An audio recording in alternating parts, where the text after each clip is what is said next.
বলছে, দাদা এই যে মায়ার নয়ন দিয়ে দেখা যায় না,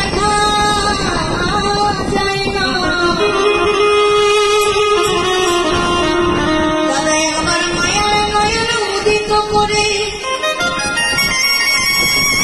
তুমি প্রেমের মচিত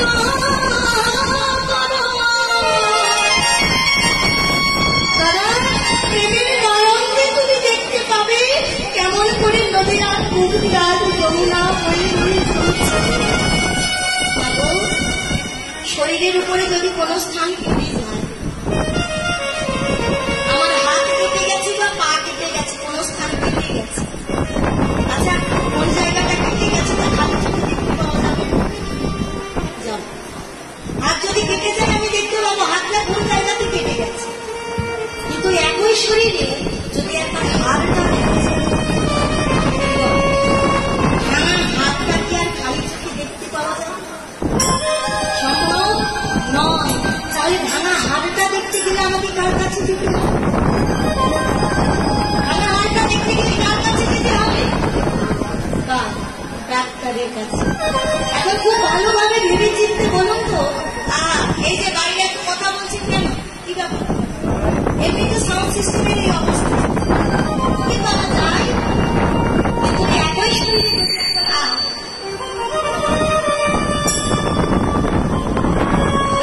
শরীরে যদি একবার হাড় ভেঙে যায়, তাহলে আমার একটা হাড় বিশেষজ্ঞ ডাক্তারের কাছে একবার ভালোভাবে ভেবে চিনতে দেখুন তো। আমি ডাক্তারের কাছে গেলাম বটে, কিন্তু ডাক্তার বাবুকে কোনোদিন খালি চোখে বলে দিতে পারবে যে রোগীর শরীরে কোন জায়গাতে হাড়টা ভেঙেছে? পারবে না। তাহলে ডাক্তারের অনেক বড় বড় ডিগ্রি থাকতে পারে, ডাক্তার অনেক জ্ঞান অর্জন করতে পারে, কিন্তু একটা ডাক্তার খালি চোখে বলতে পারবে না যে রোগীর শরীরে কোথায় হাড়টা ভেঙেছে। তাহলে ডাক্তার একটা বস্তুর সাহায্য দেয়, সেটা এক্স-রে। নিরঞ্জনের রশ্মি আলোতে ধরা পড়ে যে রোগীর শরীরে কোন জায়গাতে হাড়টা ভেঙেছে। তাহলে বাবা